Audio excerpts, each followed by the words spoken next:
Hey there, Capricorn! So, thank you so much dahil nandito na naman kayo mga babes. No? At yun nga, no? Hi sa ating mga new viewers. My name is Yan. Welcome back naman sa ating mga returning tambayers. So, tandaan niyo mga babes na wala tayong gender dito sa babae, lalaki, LGBT, lahat welcome. Pwede rin po i-search at pagpalit-palitin yung mga roles dahil possible po talaga yung mangyari kasi sa itong general reading and at the end of the day, everybody, meron po kayong free will na free niyo pong gamitin anytime, anywhere. So, let's go ahead and check these messages right here for you. Capricorn. No? Kung may Capricorn dito, no, na placements or natal chart, no, sa inyong birth chart, okay, you can also watch this reading at kung cross-watchers kayo ni Capricorn, welcome din kayo. Just take only what resonates. At kung hindi niyo pa alam, mayroon pa po tayong other channel, Capricorn, no, ang link niyan ay nandyan sa ating description box kung saan nag-upload din po tayo ng daily collective readings for all signs every day. So let's take a look at your messages right here, Capricorn, Archangel Michael. Thank you so much together with the angel guides.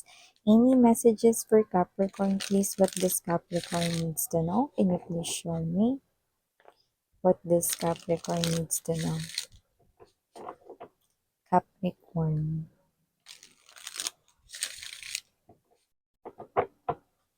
Okay, so let's go ahead and check this mga mensahe para sa'yo, Capricorn. So guys, you do have here the energy of Ace of Coins. Nandito din for you, Six of Swords. Here din for you, Capricorn, Ten of Cups. I mean, the Six of Cups, but I mentioned Ten of Cups right here. Beautiful energy. Okay? So, Four of Cups energy. And dito din, Six of Wands.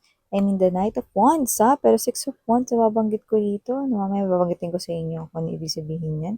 Magician nandito din. Knight of Pentacles energy. Nine of Wands. In the Seven of Coins. Yan. So, nakikita ko dito mga babes, no, na meron ditong energy ng Six of Cups pero binanggit ko yung Ten of Cups energy. So, nakikita ko dito na mukhang kung sino man yung long-time partner mo, yung matagal mo na long-term nakakommitted mo talaga. So, nakikita ko na yung tao na yan, no, is yung taong makakatuluyan mo na dito, no. At kung meron kasi ditong energy, no, na LDR kayo ngayon, nakikita ko rito susurpresahin niya kayo at pauwi na siya rito. Puwedeng nagtrabaho siya sa ibang lugar or ibang bansa, no? Nakita ko rito na susurpresahin niya kayo at uuwi na kayo rito and you're gonna start a family kung wala pa kayong family, no? At yung iba nakita ko, no, natapos na ito. So, nakita ko, no, na kayong dalawa ay ikinasal na. Pero yung iba, ikakasal na kayo malapit na. Meron na siya ritong niipon at nakikita ko na itong person na to, no, ay pabalik na sa'yo. Yung iba, okay, doesn't have to be na galing sila sa ibang lugar or sa malayong lugar na yung iba kasama nyo lang din, no? Pero may energy siya rito ng surprise. So, surpresahin niya kayo rito, Capricorn. Yan, no? So, maaaring with the Ten of Cups energy, no? Nakita ko rito na pwedeng sabihin niya una ang iyong family, no? Or ang inyong friends dito. Pero nakita ko, no? Na meron ditong celebration, no? Celebration ng inyong pag-iibigan. Taray! Hindi lahat nag-celebrate nun, pero yung sa inyo ay mangyayari. Yan. So, maliban dyan, nakita rin ako ng energy dito, ha, na meron din ditong Knight of Wands energy, pero tinawag ko itong Six of Wands. So, kung sino man tong energy na to, no, could be seeing a lot of number 6, okay? So, kung sino man to, no, new love para sa mga wala pang love life dyan.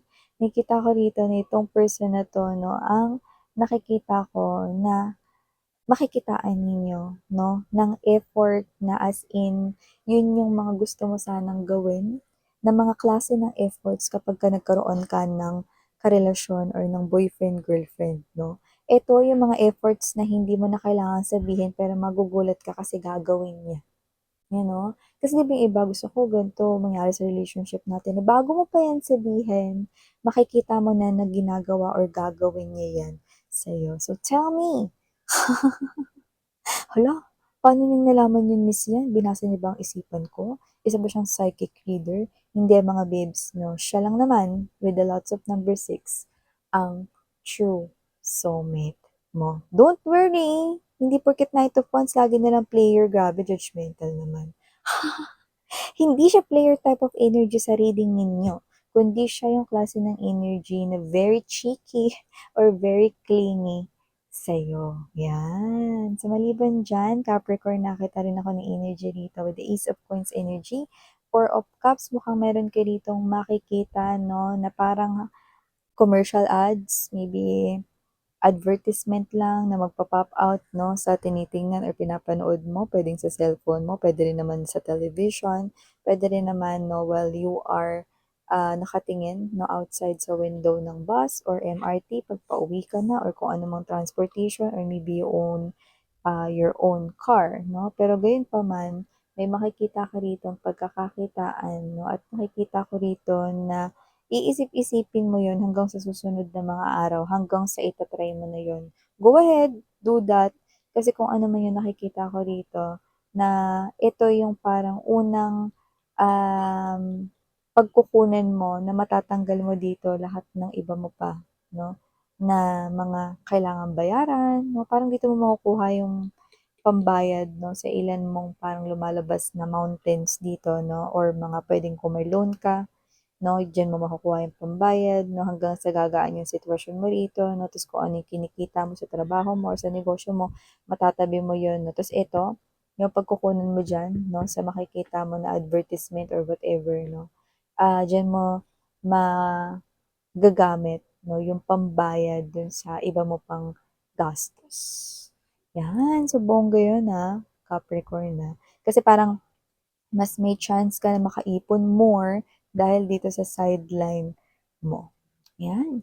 So, maliban siya nakakita rin ako ng energy dito. Meron ba dito? Kasi parang may magpapakita sa akin dito, may naka-uniforme ng um, sa mga airport, na baka may stewardess dito, or baka may flight attendant, yung mga ganyan, no?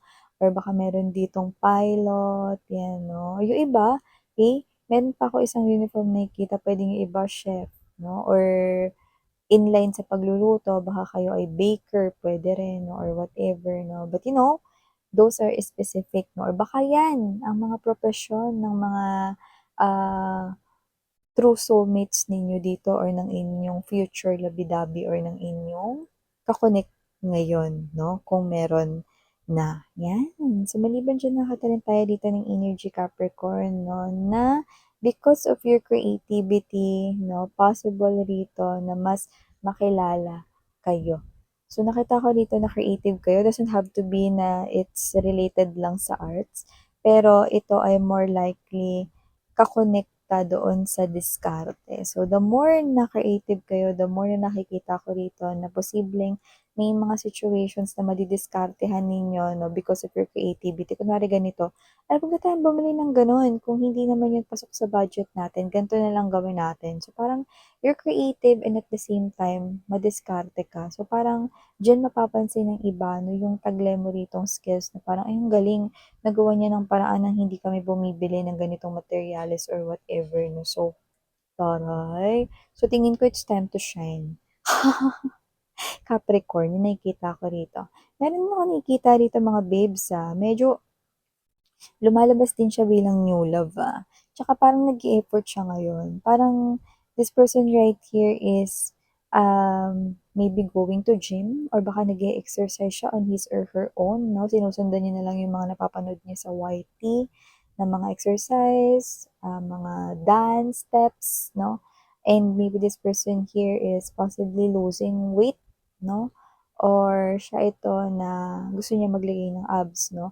Pero ang nakikita ko rito, hindi para i-impress yung sarili niya, kundi para paghandaan ang nalalapit ninyong pagkikita. So, hindi ko alam kung ito ba ang first time na magkikita kayo, first meetup ba ito, no? Or, kilala mo na siya pero possible na nagbabalak siyang makipagkita sa'yo. Nakuha mo yung punto ko dun sa pangalawa kong sinabi. Meaning to say, kung kunwari dati mo tong kaklase, at kung may gusto na siya noon sa inyo, kasi Seven of Pentacles ay here, no?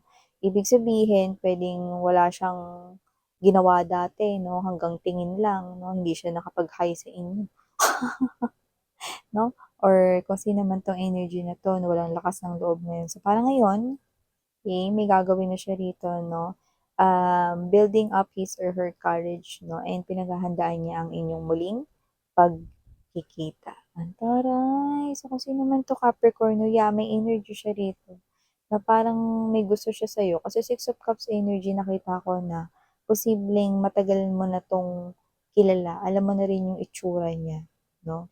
So, magugulat ka dito na parang ang laki ng pinagbago niya, hindi na siya yung gaya nung dati, parang, "Ay, ikaw ba yun?" Yun na parang gano'n yung nakikita ko sa energy mo na magugulat ka na pero hindi lang kasi yun yung ikakagulat mo, eh. Magugulat ka lalo dahil meron pala siya ritong planong makipag-close sa'yo. So, taray! So, ito yung mga mensahe right here for you, Cups. Thank you so much again, Miriana, on me. Sarang hiya, love and light. And